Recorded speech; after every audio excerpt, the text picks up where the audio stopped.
आज माननीय लोकसभा स्पीकर श्री ओम बिरला जी प्रेस ले रहे हैं। इससे पहले मैं परिचित करवाती हूँ। यहाँ मंच पर है माननीय श्री ओम बिरला जी, जिन्होंने सन 2019 और 2024 ऐसे कोटा, राजस्थान की कोटा कॉन्स्टिट्यूएंसी से पार्लियामेंट जीतते हुए 2 बार लोकसभा के स्पीकर के नाते कार्यरत है, अभी दूसरी बार। और शायद श्री बिरला जी पहला ही ऐसे व्यक्तित्व है जिन्होंने 2 बार लोकसभा का स्पीकर जैसे गरिमामय पदवी पर अधिष्ठित हैं।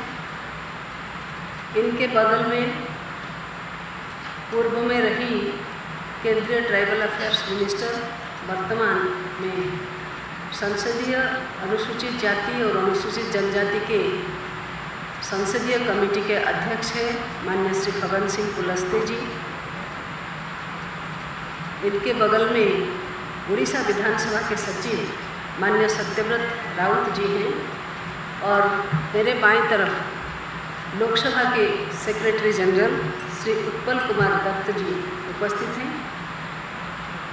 मैं आप सबका स्वागत करती हूँ मोर ओडिशार प्रेस भाई माने तथा संसद टीवी एवं अन्य केंद्रीय नेशनल मीडिया पर्सन समस्त को स्वागत करुछि। मैं अनुरोध करती हूँ माननीय ओम बिरला जी।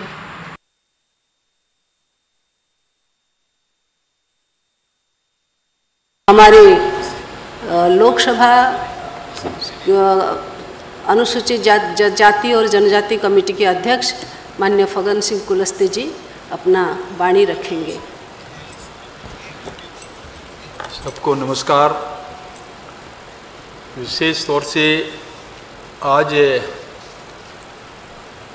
29 और 30 ये 2 दिनों का ये जो नेशनल कॉन्फ्रेंस अनुसूचित जाति और जनजातियों का कल्याण संबंधी समिति है, उसका ये जो नेशनल कॉन्फ्रेंस हुआ उड़ीसा में भुवनेश्वर, और इसमें हमारे लोकसभा के स्पीकर आदरणीय बिरला जी की उनकी पूरी अनुमति और उनके आदेश से पूरा कार्यक्रम में आज विधिवत संपन्न हुआ है।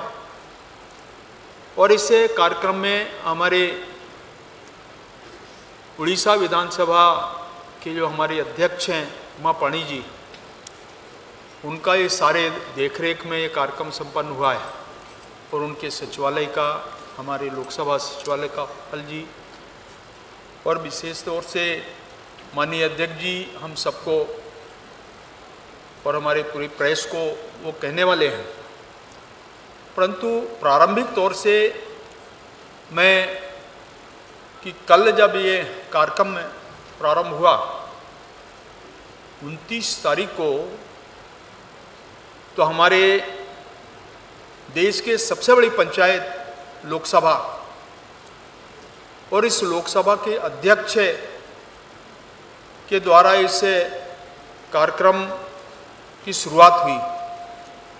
और इस कार्यक्रम में उड़ीसा प्रदेश के हमारे माननीय मुख्यमंत्री हमारे अजी जी कल उपस्थित थे, उनका भी मार्गदर्शन प्राप्त हुआ। हमारे राज्यसभा के उपसभापति कल पूरे समय हमारे से कार्यक्रम में थे। और इसके साथ साथ मैंने कहा कि हमारे विधानसभा के अध्यक्ष केंद्र सरकार के 2 वरिष्ठ मंत्री आदरणीय जुएल ओराम जी जो हमारे जनजाति कल्याण मंत्री हैं, उनका भी कल मार्गदर्शन प्राप्त हुआ। और हमारे भारत सरकार में जो शिक्षा विभाग का काम देखते हैं ऐसे आदरणीय धर्मेंद्र प्रधान जी, हमारे इस कार्यक्रम में उनका भी कल मार्गदर्शन प्राप्त हुआ है। और मैं ये कह सकता हूँ कि देश के लिए हम दिल्ली से बाहर निकल करके पहली बार अनुसूचित जनजाति और जातियों के बारे में अगर समितियों के बारे में, राज्य विधान सभाओं की समितियों के बारे में कोई इस प्रकार का राष्ट्रीय सम्मेलन अगर कोई संपन्न हुआ है, तो इसका पूरा श्रेय मैं हमारे लोकसभा स्पीकर आदरणीय ओम बिरला जी को देता हूं कि उनने जनजातीय समाज, अनुसूचित समाज, ये दो वर्ग मिलकर के इस कमेटी के अंदर काम करते हैं। कुछ राज्यों में दोनों कमेटियां एक साथ काम करती हैं। कुछ राज्य ऐसे हैं जहां पर अनुसूचित जनजाति की कमेटियां हैं और जनजाति के साथ साथ अनुसूचित जाति, ये दो अलग अलग समितियां हैं। कुछ राज्यों में संयुक्त रूप से काम करती हैं। थोड़े कुछ राज्य अपवाद स्वरूप है, कुछ राज्य रह गए हैं जहां पर एसटी, एससी और ओबीसी, तो ये संयुक्त रूप से सामाजिक न्याय की रिधि में तीनों जो समाज के लोग हैं वो आते हैं। और ऐसे कुछ राज्यों में अपवाद स्वरूप एक आध दो राज्य होंगे जहां पर इस प्रकार की समितियां हैं। परंतु एक अच्छी प्रसन्नता का विषय ये है, इन 2 दिनों में कल से आज तक 19 राज्यों के लोग और एक यूटी हमारा दिल्ली, जिसमें 20 राज्यों के लोग उपस्थित थे, प्रतिनिधि।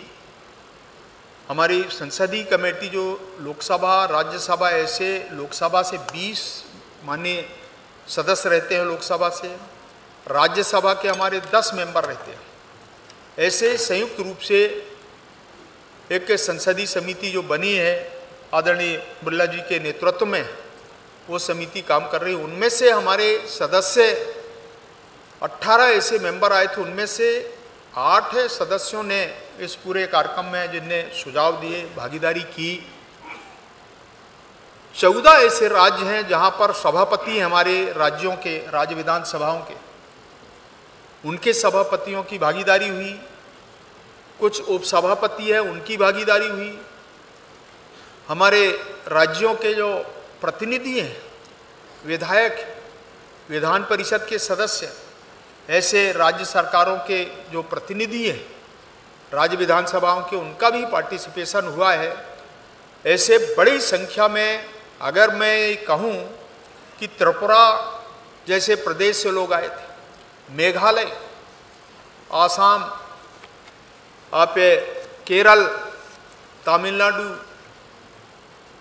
आंध्रा, तेलंगाना, यहाँ कर्नाटक, अगर ये पहाड़ी क्षेत्र आप देखेंगे तो हिमाचल प्रदेश, हरियाणा, अगर इधर इंडिया के अंदर देखें तो हमारे राजस्थान, गुजरात, उत्तर प्रदेश, मध्य प्रदेश, छत्तीसगढ़ और हमारे उड़ीसा प्रदेश के मंत्रीगण यहाँ उपस्थित थे और हमारे विधायक।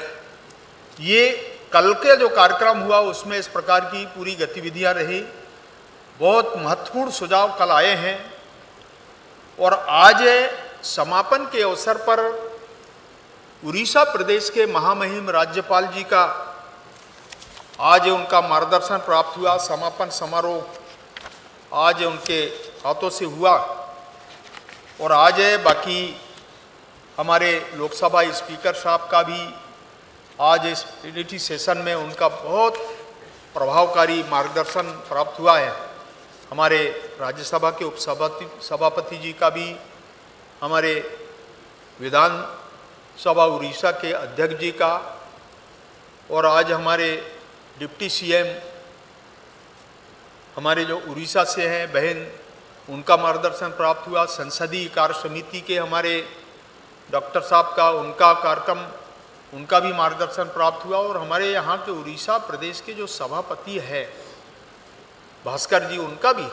ऐसे आज के समापन सत्र में एक जरूर मैं कहूँगा, आदरणीय अध्यक्ष जी ने इस पूरे कार्यक्रम को जिस प्रकार के आयोजित करने का उनने एक विचार किया, विशेष तौर से अनुसूचित जाति जनजाति वर्गों के लिए, और इसलिए मैं बार बार इस बात के लिए बधाई देता हूं अध्यक्ष जी को कि इस पहले अनुभव के आधार पर मैं कह सकता हूं कि आप लोगों को भी ध्यान में आया होगा कि कई ऐसे महत्वपूर्ण निर्णय इन वर्गों के लिए जो हमारे डॉक्टर भीमराव अंबेडकर जी ने जो संवैधानिक दृष्टि से जो प्रावधान किए हैं, रिजर्वेशन पॉलिसी पर 15% एससी का, 7.5% एससी का, ये जो प्रावधान और बाकी हमारे जितने भी सीपीएससी है देश भर के, उनके अंदर उनकी रिजर्वेशन पॉलिसी पर, उनके संरक्षण के बारे में, प्रमोशन के बारे में, और बैंकिंग सेक्टर के अंदर जहाँ जहाँ पर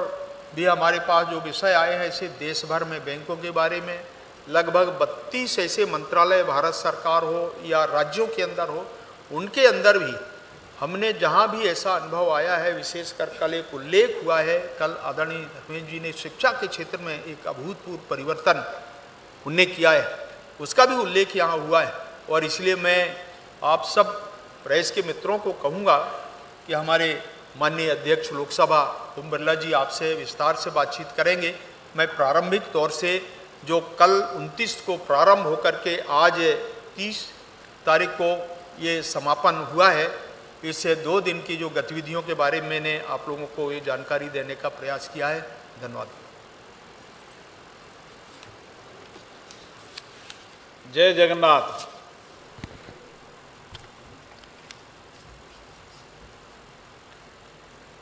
उड़ीसा की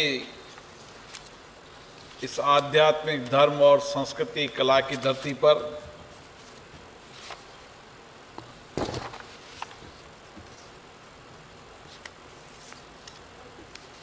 भारत की संसद की अनुसूचित जाति और अनुसूचित जनजाति और राज्य विधानसभा की अनुसूचित जाति और अनुसूचित जनजाति कल्याण परिषद की दोनों संसदीय समितियों की बैठक सम्मेलन 2 दिन समापन हुआ। ये सम्मेलन 25 वर्ष बाद ये सम्मेलन हो रहा है। उसके पहले 1976 में सम्मेलन हुआ, 97 में हुआ, 83 में हुआ, 87 में हुआ और 2001 में हुआ, और दिल्ली से बाहर ये पहला सम्मेलन हो रहा है। ये सम्मेलन राज्य और केंद्र विधानमंडल, जो संसद के अंदर लोकसभा राज्यसभा की दोनों की जॉइंट कमेटी होती है, उनके आपस में विचार, अनुभव, उन समितियों की बेस्ट प्रैक्टिसेज और नवाचारों का साझा करना, ताकि किस तरीके से अनुसूचित जाति और अनुसूचित जनजाति, जिनको कुछ संविधान में प्रावधान है, जिनको विधायी अधिकार भी है, उन संविधान और विधायी अधिकारों का संरक्षण करते हुए उनकी योजनाएं, चाहे राज्य की योजना हो चाहे केंद्र की योजनाएं, कि केंद्र और राज्य की दोनों मिलाकर योजनाएं, उन योजनाओं की समीक्षा करना और उनके अधिकारों का संरक्षण करते हुए एक समतामूलक समाज के निर्माण में, जो बाबा साहब अंबेडकर जी का विचार था कि समाज के वंचित लोगों के कल्याण के लिए उनको समानता, न्याय का मौलिक अधिकार मिले, इसके लिए संसदीय समिति मिलकर काम करती है। क्योंकि राज्य विधानसभा के अलग संप्रभुता है और केंद्र विधानमंडल के अलग संप्रभुता है, लेकिन दोनों संसदीय समितियों के काम अनुसूचित जाति और अनुसूचित जनजाति के कल्याण के लिए है।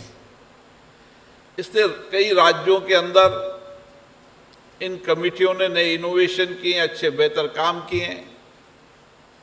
केंद्र के अंदर फग्गन सिंह जी कुलस्ते जी के नेतृत्व में ये संसदीय समिति लगातार बजट आवंटन के बाद जिस मद के लिए बजट आवंटन हुआ है, उसके क्या परिणाम आए, बजट आवंटन ठीक हुआ नहीं हुआ, उसके अलावा कई बड़े फैसले, जिसमें विशेष रूप से बैंकिंग सेक्टर के अंदर, राजकीय उपकरण सेक्टर के अंदर इसी संसदीय समिति के फैसलों से रिजर्वेशन मिला। इसी संसदीय समिति के फैसलों से 1.5 लाख लोगों का नियमितीकरण हुआ। ऐसे बहुत सारे फैसले संसदीय समिति ने किए जो सरकार ने उनके सुझाव को माना। पार्लियामेंट के अंदर या विधानसभा की कमेटियों का काम चर्चा कर स्टेट होल्डरों से चर्चा कर उन अनुसूचित जाति, अनुसूचित जनजाति के स्टेट होल्डरों, वहाँ के लोगों से चर्चा कर और कमेटी रिकमेंडेशन करती है और सरकार की कोशिश रहती है कि उन सिफारिशों को माने। लेकिन सरकार सिफारिश मानने के लिए बाध्य नहीं है।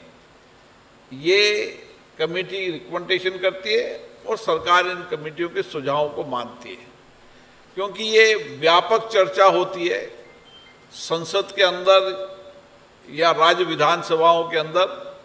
ये मिनी पार्लियामेंट के रूप में काम करती है, जहाँ पर दलगत से ऊपर उठकर चर्चा होती है और सभी वर्गों को जो प्रभावित लोग हैं उनसे चर्चा होती है। और इसीलिए हमारा प्रयास है कि केंद्र और राज्य विधानसभाओं में जो संसदीय समितियां इस तरीके का समान रूप से काम कर रही है, उनके सम्मेलन को आयोजित करना और उसमें एक बेस्ट प्रैक्टिसेज को अपनाना। उसी के साथ हमारी कोशिश ये भी रहती है कि एक समान एजेंडा राज्य और केंद्र का हो।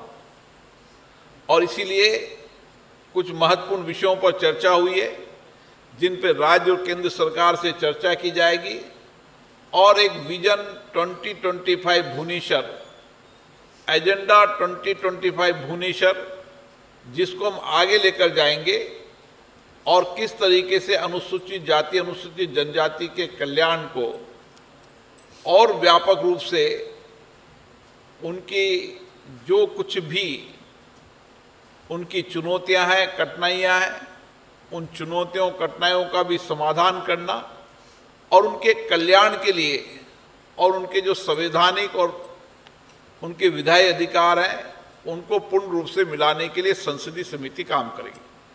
संसदीय समिति जहाँ स्टेट होल्डरों से चर्चा करती है, समय समय पर संसदीय समिति फील्ड में जाकर जिस मद के लिए ये पैसा आवंटन हुआ था, जिस सामाजिक कल्याण के लिए धन आवंटन हुआ था, उसका ठीक से व्यय हो रहा नहीं हो रहा है, और ये भी समीक्षा करती है कि जो योजनाएं लागू की गई है वो योजनाओं से कितना आर्थिक सामाजिक कल्याण हुआ, ताकि सरकार को सुझाव दे सके योजनाओं में परिवर्तन करने के लिए या नई योजनाओं को लागू करने के लिए।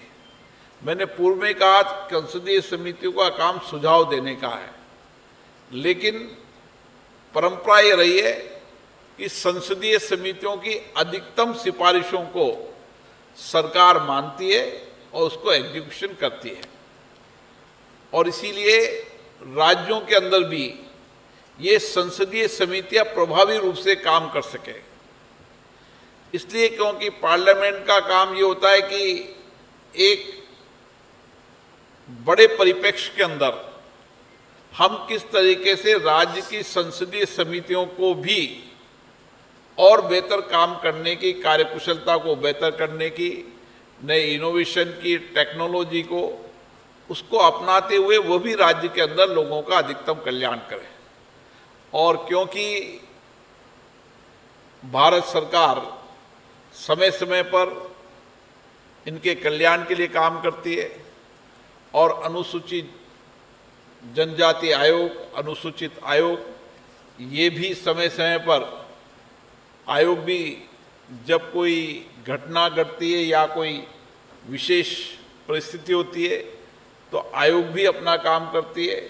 और उसके साथ प्रशासनिक रूप से भी जहाँ SC/ST के रिजर्वेशन नहीं मिलते या कोई कमी रहती है उसमें आयोग भी काम करता है, संसदीय समिति भी उसकी समीक्षा करती है।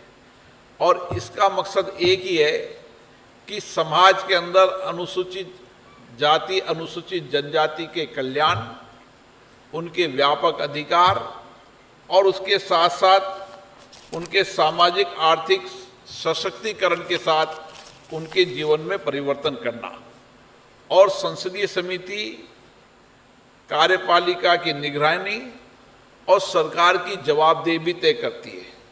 इसलिए संघ और राज्यों का संयुक्त एजेंडा 2025 सभी संसदीय समितियां राज्य के अंदर अपनी सरकारों से और केंद्र की संसदीय समिति केंद्र के सरकारों से और विचार विमर्श कर एजेंडा 2025 भुवनेश्वर लागू होगा।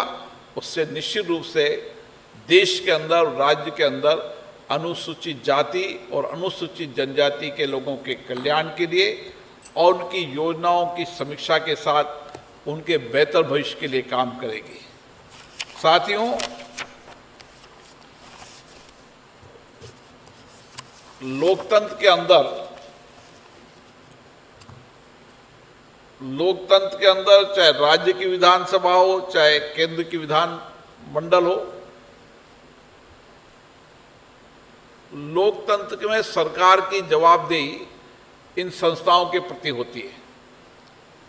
और संसदीय समितियों में क्योंकि चुने हुए जनप्रतिनिधि होते हैं और इसीलिए जनप्रतिनिधि जमीनी हालातों का समीक्षा करते हैं और जमीनी हालात की समीक्षा कर अपनी रिपोर्ट तैयार करते हैं। संसदीय समितियों में सभी दल के लोग होते हैं और सभी दल के लोगों के विचार वहां पर आते हैं। इसलिए हमारी कोशिश हमेशा रही है कि संसदीय समितियां दल से ऊपर उठकर समाज और देश के में व्यापक काम करें। और मेरा मानना है कि ऐसे संसदीय समितियों के सम्मेलन से एक व्यापक विचार विमर्श से नए इनोवेशन, नए विचार, नए अनुभव, बेस्ट प्रैक्टिसेज को साझा करने से हम देश के अनुसूचित जाति और अनुसूचित जनजाति के कल्याण के लिए व्यापक काम कर पाएंगे।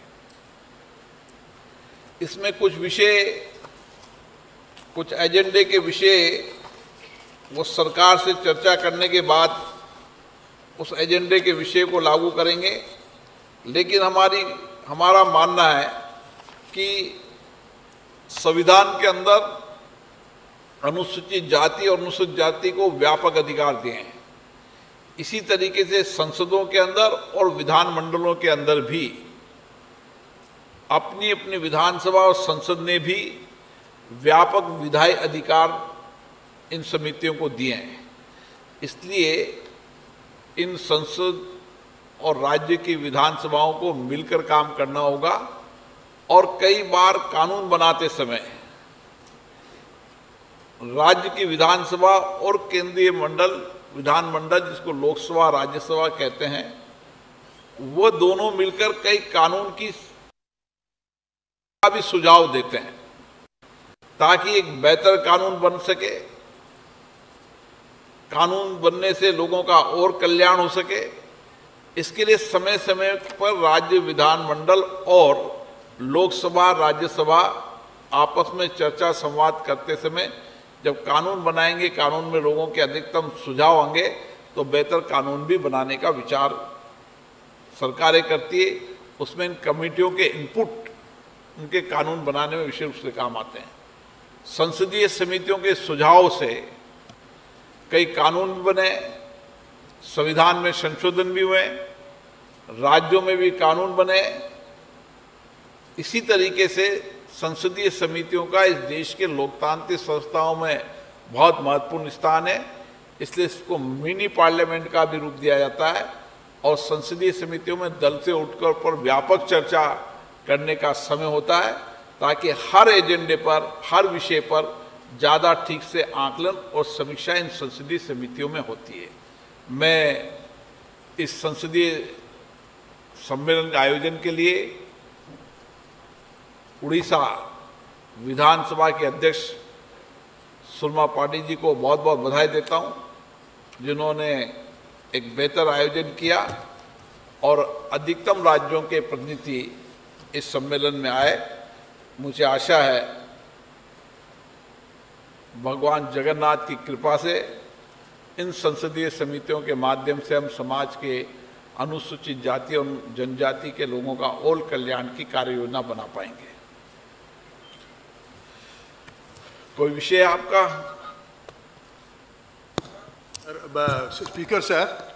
स्पीकर सर जी, बात ऐसा है, जितना रिकमेंडेशन आप लिए हैं, आप तो कई बार ऐसा कमेटी बैठा चुके हैं और स्टेट में और आपका पार्लियामेंट में कई कमेटी बैठ चुका है।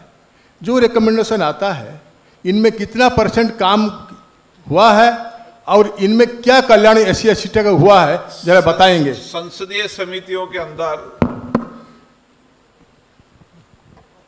अभी तक 70 से 80% संसदीय समिति को सिफारिशों को सरकार ने माना है।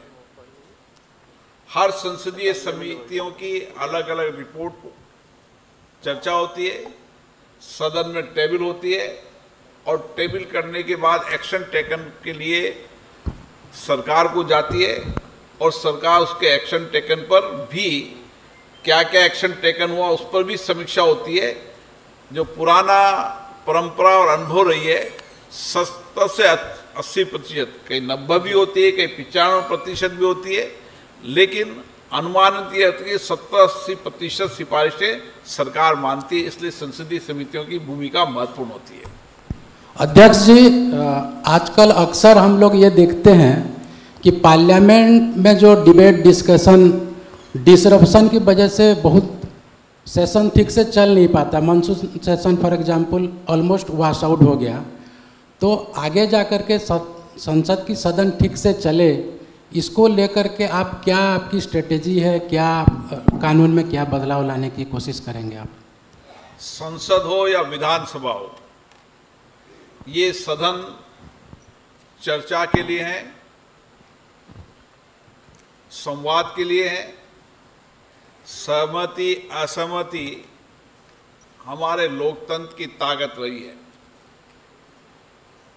हमेशा विधानसभा के अध्यक्ष हो चाहे लोकसभा के अध्यक्ष हो, उनका प्रयास रहता है कि सदन के अंदर चाहे प्रश्नकाल हो, चाहे देश के मुद्दे हों, चाहे कानून बनाते समय विधायी कार्य हो, हमेशा व्यापक चर्चा और संवाद होना चाहिए।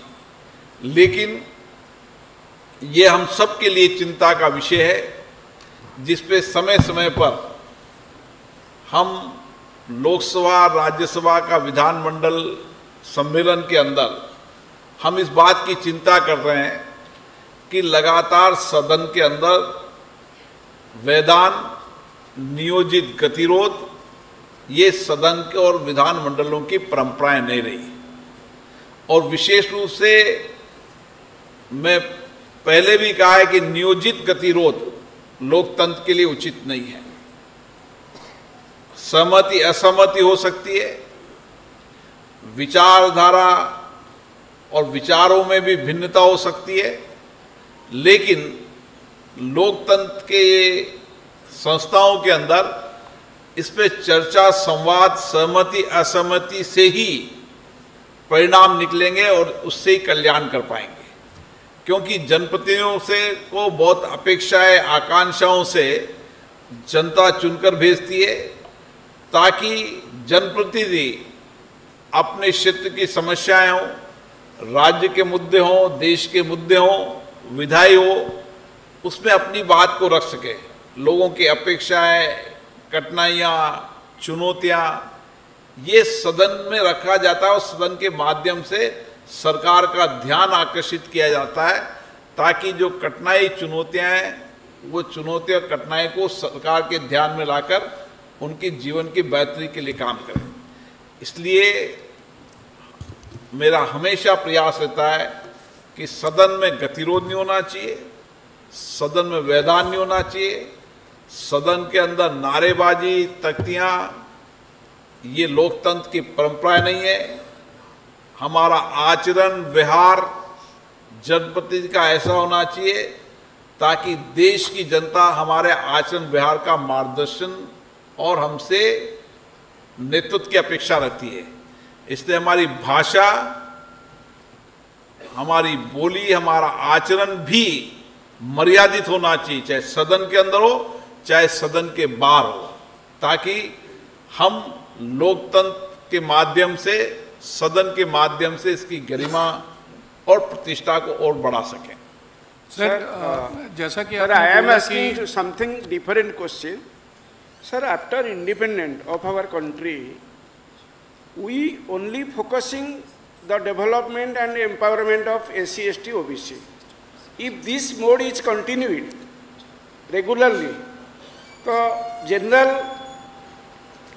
जो कास्ट है वो ऑन वांटिमिंग कंट्री बा सोसाइटी देखा जाएगा। ऐसी हर संसद के अंदर समिति अलग अलग है।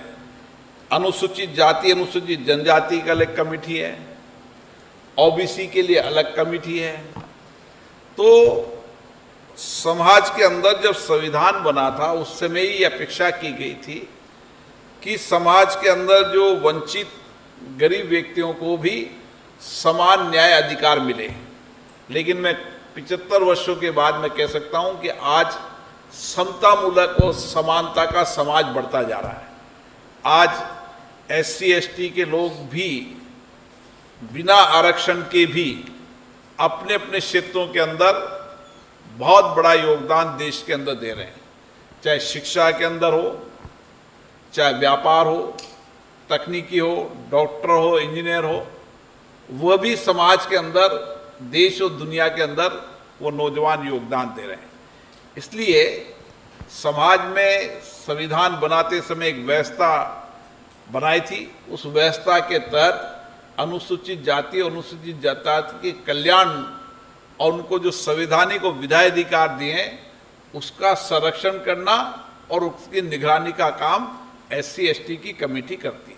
सर, ये जैसा कि आपने बोला कि पार्लियामेंट्री कमेटीज का काम दलगत राजनीति से हमेशा ऊपर रहा है, लेकिन अभी हाल में हमने देखा सर कि जो लोकसभा में एक होम मिनिस्ट्री की 3 बिल को जो ज्वाइंट कमेटी में भेजने का फैसला हुआ है, उसके बाद बहुत सारी अपोजिशन पार्टीज ने बोला है कि हम उस कमेटी का हिस्सा नहीं बनेंगे। तो उसके बाद सर उस डिसीजन का क्या होगा? जो कमेटी फॉर्मेशन की एक्सरसाइज है वो क्या प्रभावित होगी? देश के अंदर संसदीय समितियों के अंदर कभी दल के विचारों के आधार पर मतभेद नहीं हुए और मेरी कोशिश रहेगी कि श्रेष्ठ परंपराएं, अच्छी परंपराओं को हम आगे बढ़ाएं। सभी राजनीतिक दलों से बात करेंगे, चर्चा करेंगे कि अपनी विचार, अपनी अभिव्यक्ति दल से ऊपर उठकर दिया जाता है तो संसदीय समिति में दिया जाता है। इसलिए हर संसदीय समिति के अंदर सभी दलों को उनकी संख्या के अनुपात के आधार पर वह समिति के सदस्य होते हैं और उस पर व्यापक चर्चा होती है। अभी हमने संसदीय समितियों के लिए लोगों से सभी राजनीतिक दलों से नाम मांगे। हम जल्दी संसदीय समिति बनाएंगे जिसमें व्यापक चर्चा होगी। सर, कल आपने बोले जो deteriorating standard of debate in the parliament and the assembly, deteriorating standard of debate in the parliament and assemblies across India. Why did you say made this observation? हाँ, आपने निश्चित कहा कि हमेशा चाहे संसद हो चाहे राज्य की विधानसभा हो, हमारी भी अपेक्षा रहती है, देश की जनता की भी अपेक्षा रहती है कि संसदों के अंदर, विधान मंडलों के अंदर चर्चा, डिबेट हो, विधायी पर हो या महत्वपूर्ण मुद्दों पर हो, उस पर चर्चा, संवाद की गरिमा भी बढ़े और प्रतिष्ठा भी बढ़े। इसके लिए हम समय समय पर सभी राजनीतिक दलों से चर्चा करते रहते हैं। सदन के अंदर भी आग्रह करते हैं, सदन के बाहर भी आग्रह करते हैं कि हम चर्चा करें, संवाद करें, लेकिन उसमें गरिमा रहे। विधानमंडलों और लोकसभा से देश और प्रदेश का नेता वही बनेगा जो स्वस्थ चर्चा करेगा, अच्छी चर्चा करेगा, अच्छी डिबेट करेगा। असहमति हमारी सहमति हमारे लोकतंत्र की ताकत है, जो मैंने हमेशा कहा है। अगर लोकतंत्र को जीवंत रहना है तो असहमति भी उतनी ही गरिमापूर्ण तरीके से होना चाहिए। हमारे शब्दों में, हमारे विचारों के अंदर कितनी भी तीखी आलोचना हो, नीतियों में आलोचना हो, सरकार के कार्यों पे आलोचना हो, ये लोकतंत्र की ताकत रही है। लेकिन गरिमा हमेशा बनी रहनी चाहिए। ये देश की जनता भी चाहती है और हम भी चाहते हैं। Sir, sometimes there has been allegation that speakers are taking a partisan attitude toward the ruling dispensers. और आपने सही कहा कि हमने इसके लिए कि डिबेट और चर्चा उच्च स्तर की हो, इसके लिए समय समय पर हमने तमाम हमारी डिबेट और चर्चाओं को 1947 से लेकर अभी तक संसद के अंदर जो भी चर्चा हुई, बिल पारित हुआ या किसी मुद्दे पर चर्चा हुई, प्रश्नकाल हो, हमने सबको डिजिटाइजेशन किया है और एक प्लेटफॉर्म पर ला दिया है। डिजिटल संसद के अंदर एक प्लेट पर मेटा डेटा से, नाम से, सब्जेक्ट से वो सारी चर्चा संवाद निकल सकती है, ताकि as a member of parliament का चर्चा और संवाद का स्तर बढ़ सके। और इसके लिए हमारी जो संस्था है प्राइड, वह हमेशा इस पर काम करती रहती है।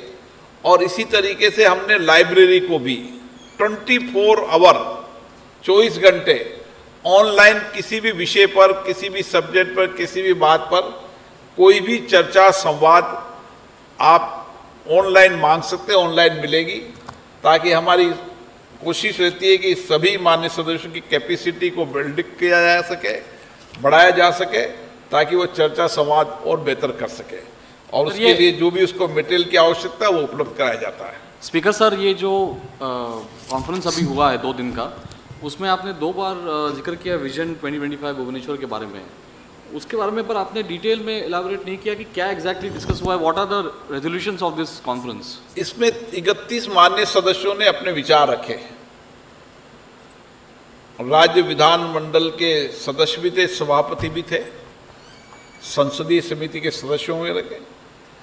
अब इन विचारों का संकलन कर आपस में सहमति बनाकर राज्य के कुछ मुद्दे राज्य के हैं, कुछ मुद्दे केंद्र के हैं, इसलिए एक ऐसा एजेंडा तैयार करेंगे जो राज्य और केंद्र का एक मुश्त एजेंडा हो, एक जिसमें राज्य और केंद्र दोनों को ही इनकी सिफारिशों को भेजा जा सके।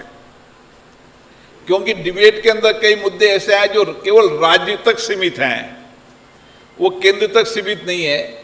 इसलिए उन डिबेटों को संकलन करके केंद्र और राज्य की ऐसी एजेंडे जो केंद्र और राज्य एक साथ लागू कर सके, ऐसी सिफारिश, ऐसे एजेंडे हम तैयार करेंगे।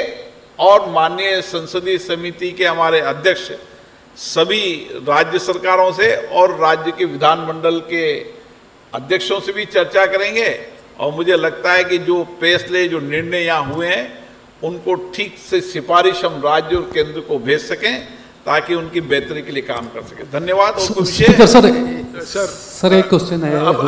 राहुल गांधी बोलने का सर रिगार्डिंग स्तर और गरिमा से बात आप उसी सवाल कर देते हैं। सर राहुल गांधी जब कुछ बोलता है तो आप माइक बंद कर देते हैं।